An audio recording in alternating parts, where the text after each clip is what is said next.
વિદ્યાર્થી મિત્રો, ગાલાના આપણે 4 પેપર પૂરા કર્યા. ચારે 4 પેપરને તમને મારી YouTube ચેનલ ઉપર section A, section B, section C અને સેક્શન D સ્વરૂપમાં તમે સર્ચ કરીને એનો અભ્યાસ કરી શકો છો. આજે આપણે ગાલા પેપર નંબર 5 નો અભ્યાસ કરીશું.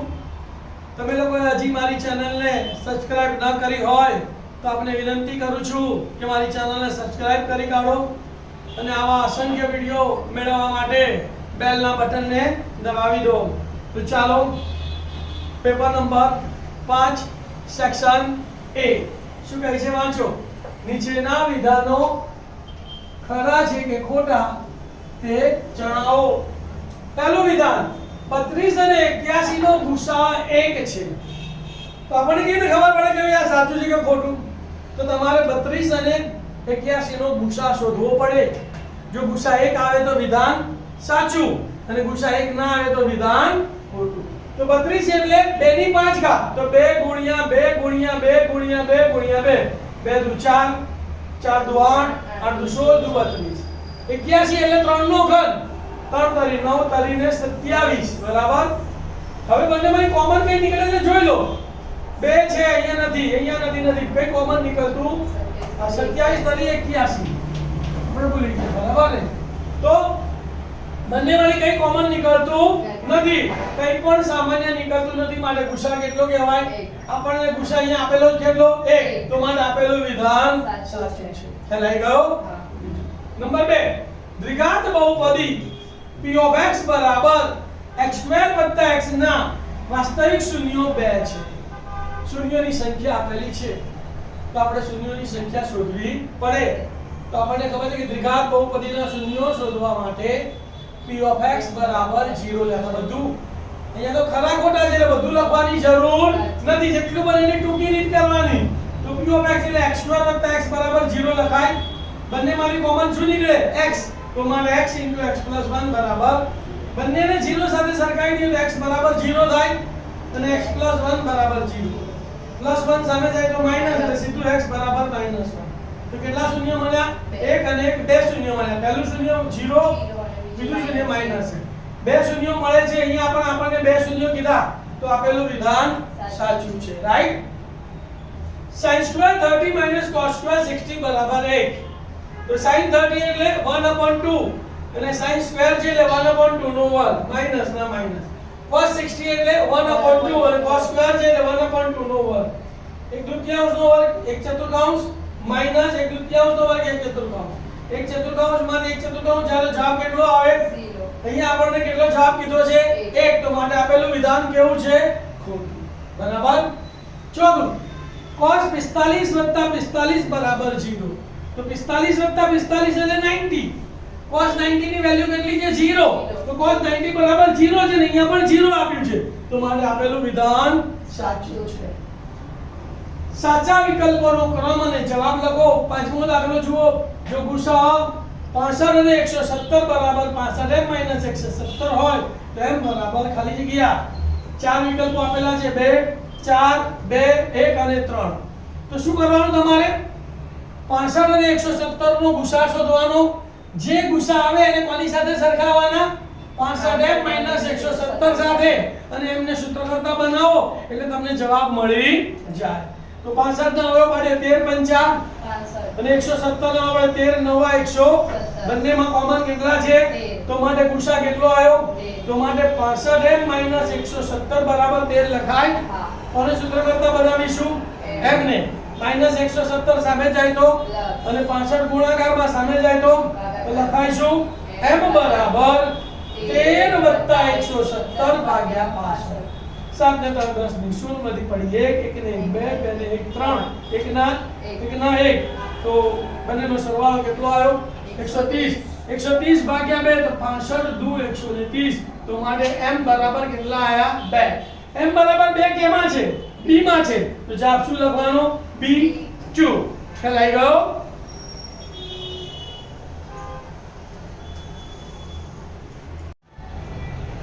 દાખલા નંબર 6 શું કહે છે જુઓ. 3x - 2y = 6 ની રેખા તથા y અક્ષના છેદ બિંદુના યામ ખાલી જગ્યા. ચાર વિકલ્પો આપેલા છે. બે 0, b 0 - 3, c -2 0 અને d 0 3. હવે ધ્યાન આપો. y અક્ષના બિંદુના યામ લીધા તો એનો x યામ શું આવે? 0 અને y યામ y. x યામ 0 તો આ બંને વિકલ્પો તો નીકળી ગયા. આ બેમાંથી જ આપણે જવાબ આવશે. બરાબર. હવે અહીંયા ધ્યાન આપો. y અક્ષનું બિંદુ છે. બરાબર. તો x બરાબર કેટલા લેવાના? 0. આ સમીકરણમાં x બરાબર 0 મૂકો એટલે y મળી જાય કે ના મળી જાય? મળી જાય. તો 3x - 2y બરાબર 6. તો 3 * 0 - 2y બરાબર 6. 3 * 0 એટલે 0. -2y બરાબર 6 બચશે.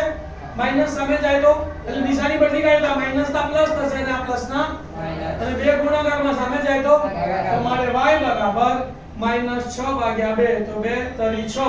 તો y બરાબર કેટલા આયા? -3. તો x યામ 0 અને y યામ -3. તો 0 - 3 વાળું બિંદુ કયું છે? b. તો જવાબ શું લખવાનો? b 0 - 3. સાતમો દાખલો. વર્ગમૂળમાં 6 એટલે વર્ગમૂળમાં 6 વત્તા વર્ગમૂળમાં 6 વત્તા વર્ગમૂળમાં 6 વત્તા ડેશ ડેશ ડેશ બરાબર ખાલી જગ્યા. ચાર વિકલ્પો આપેલા છે. a બરાબર 4, b બરાબર 3, c બરાબર -2 અને d બરાબર 3.5. ધ્યાન આપજો. ધારી લઈએ છે આખી રકમ બરાબર કે વર્ગમૂળમાં 6 વત્તા વર્ગમૂળમાં 6 વત્તા વર્ગમૂળમાં 6 ડેશ ડેશ ડેશ બરાબર x ધારતા. આ વર્ગમૂળ દૂર કરીએ તો સામેનાનો શું થાય? વર્ગ. તો માટે રકમ શું મળશે? 6 વત્તા વર્ગમૂળમાં 6 વત્તા વર્ગમૂળમાં 6 વત્તા ડેશ ડેશ ડેશ બરાબર x. હવે વર્ગમૂળમાં 6 વત્તા વર્ગમૂળમાં 6 ડેશ ડેશ બરાબર આપણે શું ધાર્યું છે? x. તેની જગ્યાએ આપણે શું મૂકી દઈશું? x. તો સમીકરણ શું મળ્યું? 6 વત્તા x બરાબર x². ત્રીજા સમીકરણમાં ફેરવી દઈએ. પ્લસ x સામે જાય તો પ્લસ 6 સામે જાય તો અહીંયા કઈ ના બચ્યું એટલે 0. તો સમીકરણ શું મળ્યું? x² - x - 6 બરાબર 0. અહીંયા 1 અને 6 એટલે 1 6 6. 6 ના એમાં બે ભાગ પાડો, સરવાળો કે બાદબાકી 1 આવે. 3 દુ 3 માંથી 2 ગયા, 2 કાઈ ગયા. બાદબાકી કરવાથી આયા એટલે મોટા ભાગને મધ્યમપદની નિશાની, નાના ભાગને વિરુદ્ધ. તો 3 કેવા આવશે? માઈનસ અને 2 કેવા આવશે? ચલ કયો છે અહીંયા? એટલે અહીંયા x x લખી કાઢી દેના હોય. હવે શું પડ્યા? x - 3 x + 2 બરાબર 0. તો માટે x - 3 બરાબર 0 અથવા x + 2 બરાબર 0. -3 સામે ગયા તો +3 અને +2 સામે ગયા તો -2. ઋણ સંખ્યાનું વર્ગમૂળ શક્ય નથી એટલે x બરાબર it is not equal to -2. તો માટે x બરાબર 3.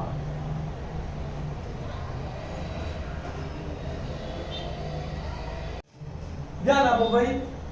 દાખલા નંબર 8 c 4 - 5 છે.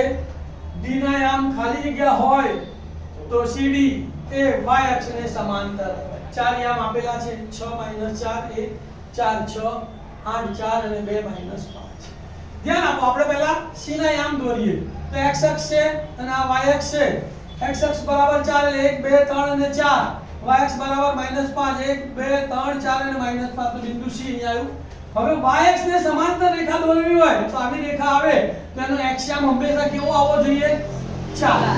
x યામ 4 વાળો કયો છે? તમે x યામ 6 છે એટલે આ વિકલ્પ નહીં આવે. x યામ 4 છે આની શક્યતા છે. x યામ 8 છે આ બી નહીં આવે. x યામ અહીંયા 2 છે 4 નથી એટલે આ પણ નહીં આવે. તો કયો જવાબ આવશે? 4 અને 6. તમે x અક્ષ ઉપર 4 લો, y અક્ષ ઉપર ચાલો. અહીંયા બિંદુ આવી ગયું નહીં. તો શું યાદ રાખવાનું? y અક્ષને સમાંતર રેખા માટે x યામ સમાન થાય. તો અહીંયા x યામ 4 છે તો x યામ 4 વાળો વિકલ્પ આવશે. x યામ 4 વાળો વિકલ્પ કયો છે? b 4 6. તો માટે જવાબ શું આવશે ભાઈ? b 4 6. નવમી, જે ઘટના ચોક્કસપણે ઉદ્ભવે છે તે ઘટનાની સંભાવના ખાલી જગ્યા છે. આપણને ખબર છે કે ચોક્કસ ઘટનાની સંભાવના કેટલી છે? 1. તો 1 કયો જવાબમાં છે? A1 માં છે. તો શું જવાબ આવશે? A1. 10મી ખાલી જગ્યા છે.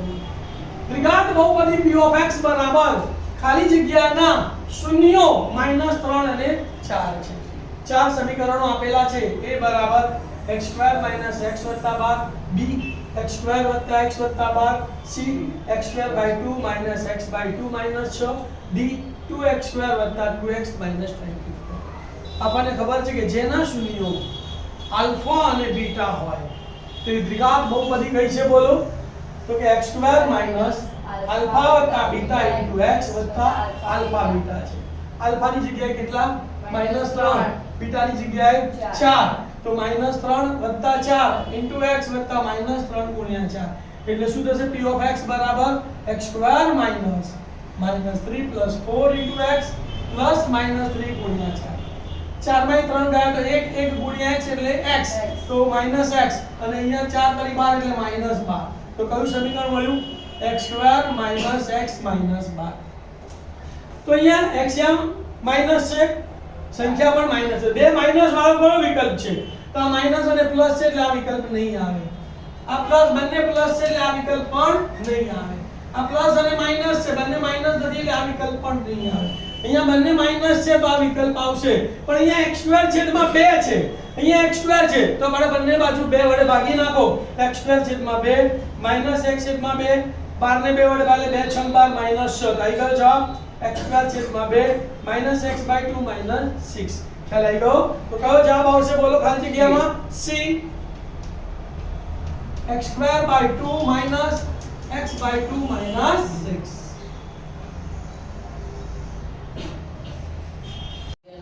11મો દાખલો ચડતા ક્રમમાં ગોઠવેલા અવલોકનો 24 25 26 x + 2 x + 3 30 31 અને 34 નો મધ્યસ્થ 27.5 હોય તો x બરાબર ખાલી જગ્યા કૌંસમાં 25 30 અને 28 આપેલા છે ધ્યાન આપજો આ દાખલો 2 માર્કમાં પૂછાય ને તો તમારે શું કરવું પડે આખું મધ્યસ્થનું સૂત્ર વાપરવું પડે કે મધ્યસ્થ m બરાબર પહેલા તો ગણવા પડે કેટલા અવલોકનો છે 1 2 3 4 5 6 7 અને 8 અવલોકન છે એટલે યુગ્મ છે તો મધ્યસ્થ m બરાબર n/2 મું અવલોકન વત્તા n/2 + 1 મું અવલોકન ભાગ્યા 2 પછી મધ્યસ્થની કિંમત મૂકવાની 27.5 બરાબર 8/2 મું અવલોકન વત્તા 8/2 + 1 મું અવલોકન ભાગ્યા 2 પછી માટે 27.5 બરાબર ચોથું અવલોકન વત્તા પાંચમું અવલોકન ભાગ્યા 2 આખું પછી સાદુરૂપ આપો ત્યારે તમને x ની કિંમત મળે તમે ટૂંકી રીત કરવી હોય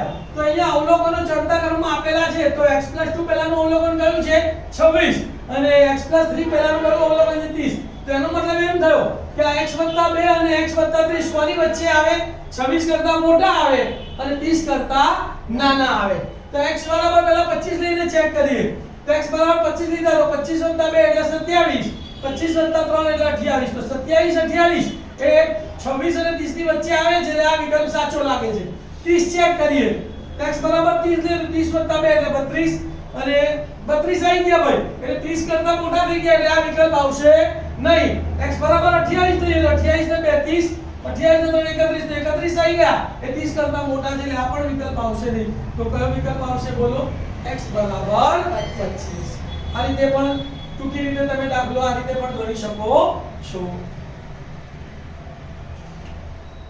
હવે ધ્યાન આપો 12મી ખાલી જગ્યા જે જન્મ લે તે મૃત્યુ પામે સનાતન સત્ય ભાઈ જે જન્મ્યો છે તે મરવાનો છે બરાબર તે ઘટનાની સંભાવના ખાલી જગ્યા છે તો આપણને ખબર છે કે આ ચોક્કસ ઘટના છે અને ચોક્કસ ઘટનાની સંભાવના કેટલી હોય છે 1 તો માટે જવાબ શું આવશે 1 13મો દાખલો બે વર્તુળોના કેન્દ્ર O તથા O' છે તેની ત્રિજ્યા 7 સેમી અને 10 સેમી હોય છે જો તેમના કેન્દ્ર વચ્ચેનું અંતર 12 સેન્ટીમીટર હોય તો તે વર્તુળો ખાલી જગ્યા બિંદુઓમાં છે ધ્યાન આપજો આ વર્તુળનું કેન્દ્ર O અને O' છે અને બંને વચ્ચેનું અંતર 12 છે પહેલા વર્તુળની ત્રિજ્યા 7 સેમી છે એટલે હું 7 સેન્ટીમીટર લઉં તો આ કેટલું બચે 5 અને વર્તુળ દોરી કાઢું તો આ રીતનું વર્તુળ આવશે બીજા વર્તુળની ત્રિજ્યા 10 સેન્ટીમીટર છે અહીંથી 10 સેન્ટીમીટર લઉં અહીંયા તો આ કેટલું આવશે 2 તો આ વર્તુળ દોરી કાઢો તો બંને વર્તુળો કેટલા બિંદુમાં છે તે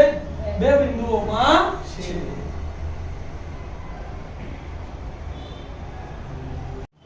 ખાલી જગ્યા 14 જુઓ શું કહે છે બે સમાન વર્તુળો પરસ્પર C બિંદુએ 12 થી સ્પર્શે છે જો AB એ તેનો સામાન્ય સ્પર્શક હોય તો ખૂણો ACB બરાબર ખાલી જગ્યા 90 60 આવશે ધ્યાન આપજો આ સમાન ત્રિજ્યા વાળા બે વર્તુળો એકબીજાને 12 થી C બિંદુએ સ્પર્શે છે આ રેખા AB એનો સામાન્ય સ્પર્શક છે. આજે ત્રિકોણ દોર્યો. આ ત્રિકોણ કેવો દેખાય છે? કાટકોણ ત્રિકોણ. તો અહીં ખૂણો ACB એ કેવો ત્રિકોણ બને છે? કાટકોણ ત્રિકોણ. ખૂણોની જગ્યાએ લખી ત્રિકોણ. ત્રિકોણ ACB એ કાટકોણ ત્રિકોણ બને છે. માટે ખૂણો ACB બરાબર કેટલા આવશે? 90. ચલો હવે 15મી ખાલી જગ્યા. જો એક ચોરસ અને વર્તુળના ક્ષેત્રફળ સમાન હોય તો તેમની પરિમિતિઓનો ગુણોત્તર ખાલી જગ્યા થાય. કૌંસમાં છે 2/વર્ગમૂળમાં પાઈ જેમ 2 અને 2/પાઈ. ધ્યાન આપજો ભાઈ, બહુ જબરજસ્ત આ ખાલી જગ્યા છે. પહેલા શું આપ્યું? ચોરસ અને વર્તુળના ક્ષેત્રફળ સમાન છે. તો ચોરસના ક્ષેત્રફળનું સૂત્ર બાજુનો વર્ગ બરાબર વર્તુળના ક્ષેત્રફળનું સૂત્ર પાઈ r². આ વર્ગ દૂર કરીએ તો સામે નાનું વર્ગમૂળ, એટલે કે બંને બાજુ વર્ગમૂળ લેતા તો બાજુ બરાબર પાઈ નું વર્ગમૂળ ના નીકળે એટલે વર્ગમૂળમાં પાઈ અને r² નું વર્ગમૂળ r. તો ચોરસની બાજુનું માપ કેટલું આવ્યું? વર્ગમૂળમાં પાઈ r. હવે કોનું ગુણોત્તર શોધવાનો છે? પરિમિતિઓનો ગુણોત્તર. કૌંસમાં ચોરસની પરિમિતિ છેદમાં વર્તુળની પરિમિતિ. ચોરસની પરિમિતિનું સૂત્ર કયું છે? 4 ગુણ્યા બાજુ. અને વર્તુળના પરિમિતિનું સૂત્ર કયું છે? 2πr. તો ચોરસની બાજુ કેટલી છે? વર્ગમૂળમાં પાઈ r. આ બાજુની જગ્યાએ શું મૂકીશું આપણે? 4 ગુણ્યા વર્ગમૂળમાં પાઈ r છેદમાં 2πr. તો 2 દુ 4 અને r ઉડી ગયા. અહીંયા કેટલા વધ્યા? 2 વર્ગમૂળમાં પાઈ અને છેદમાં પાઈ. 2 વર્ગમૂળમાં પાઈ છેદમાં પાઈ. આવો કોઈ જવાબ આપણને આપ્યો નથી. તો આ જે છેદમાં પાઈ છે એની જગ્યાએ વર્ગમૂળ પાઈ ગુણ્યા વર્ગમૂળ પાઈ લખાય. તો 2 વર્ગમૂળમાં પાઈ છેદમાં વર્ગમૂળ પાઈ ગુણ્યા વર્ગમૂળ પાઈ. વર્ગમૂળ પાઈ ઉડી ગયા તો કેટલા બચ્યા? 2 વર્ગમૂળમાં પાઈ 2 છેદમાં વર્ગમૂળમાં પાઈ. તો બરાબર 2/વર્ગમૂળમાં પાઈ. 2/વર્ગમૂળમાં પાઈ. તો જવાબ શું આવશે ભાઈ? 2/વર્ગમૂળમાં પાઈ.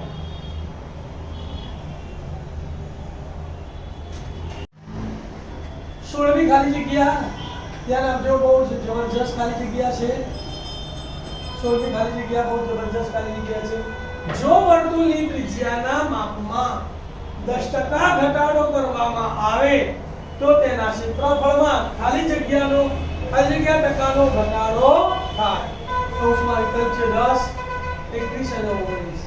તો આપણે ધારી લેવાનું. ધારો કે ત્રિજ્યામાં ઘટાડાના ટકા કેટલા છે? x બરાબર 10%.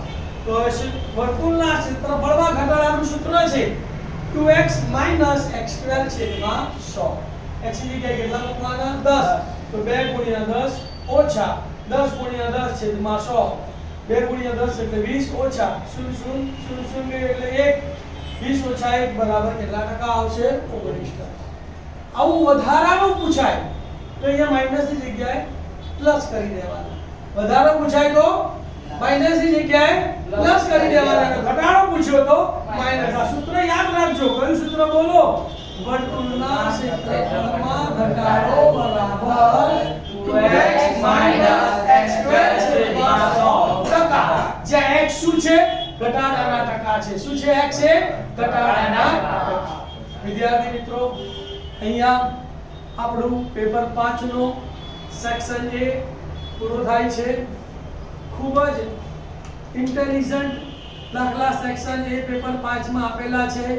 એટલે ધ્યાનથી એની પ્રેક્ટિસ કરજો અને જે બી સૂત્રો લખાયા, જે બી ટ્રીક તમને બતાવી એ ટ્રીકને તમે ધ્યાનમાં રાખજો. All the best. ઓમ નમઃ શિવાય.